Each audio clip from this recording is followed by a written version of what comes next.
الحمد للہ وکفا وسلام علی عبادہ الذین اصطفیٰ اما بعد۔ ریاض الصالحین باب الاخلاص کی حدیث نمبر 9۔ بسم اللہ الرحمن الرحیم۔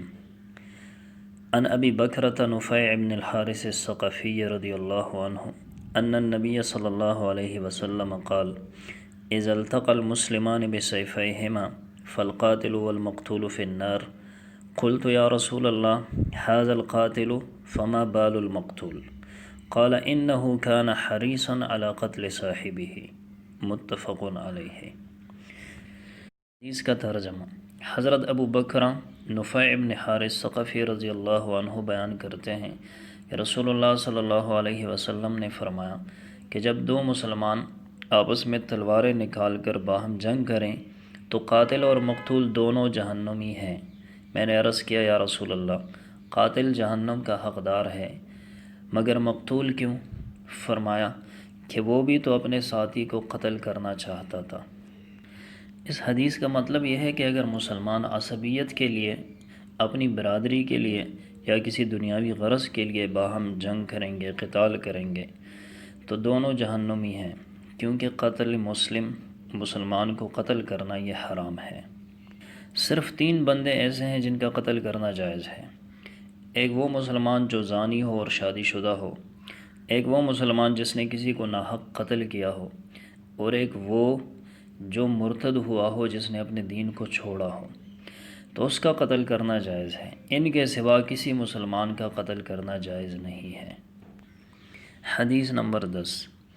عن ابی ہریرہ رضی اللہ عنہ قال قال رسول اللہ صلی اللہ علیہ وسلم صلاۃ الرجل فی جماعت تزید علی صلاته فی سوقه وبیته 27 درجة، وذلك ان احدهم اذا توضأ فاحسن الوضوء ثم اتى المسجد لا يريد الا الصلاة لا ينهزه الا الصلاة لم يخط خطوة الا رفع له بها درجة وحط عنه بها خطيئة حتى يدخل المسجد، فإذا دخل المسجد كان في الصلاة ما كانت الصلاة هي تحبسه، والملائكة يصلون على أحدكم ما دام في مجلسه الذي صلى فيه يقولون اللهم ارحمه اللهم اغفر له اللهم تب عليه ما لم يؤذ فيه ما لم يحدث فيه، متفق علیہ۔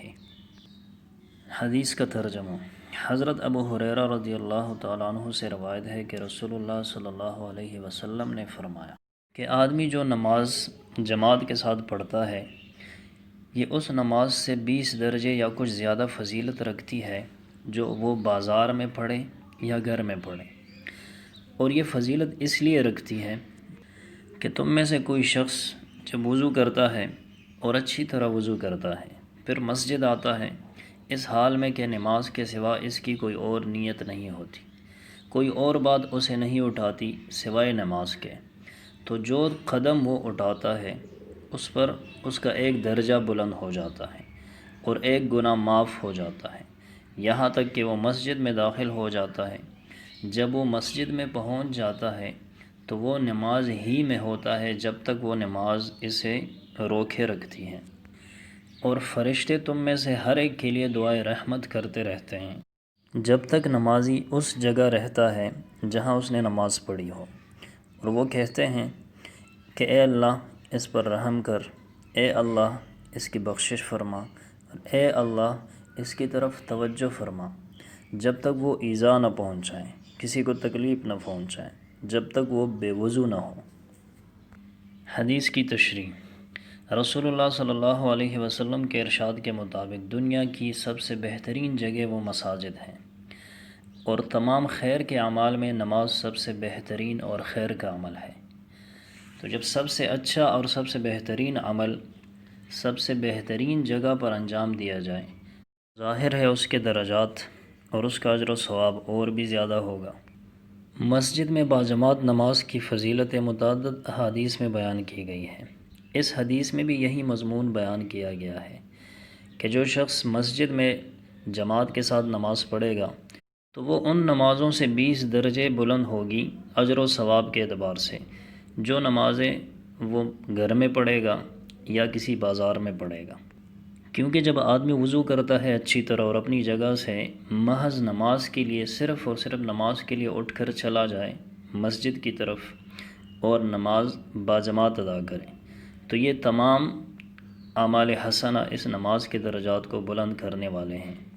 اور صرف یہ نہیں بلکہ جتنا وقت نمازی مسجد میں نماز کے انتظار میں گزارے گا تو وہ اللہ تعالیٰ کے ہاں اجر و ثواب کا مستحق ہوگا، جیسے وہ سارا وقت نماز میں رہا ہو، اور اس کے لیے فرشتے دعائیں کرتے رہیں گے۔ ظاہر بات ہے کہ گھر میں نماز تو ہو جاتی ہے لیکن نمازی اتنی عظیم فضیلتوں سے محروم رہ جاتا ہے۔ اللہ سے دعا ہے کہ جو حدیثیں ہم نے پڑھی سنی، اللہ پاک اس پر ہمیں عمل کرنے کی توفیق عطا فرمائے۔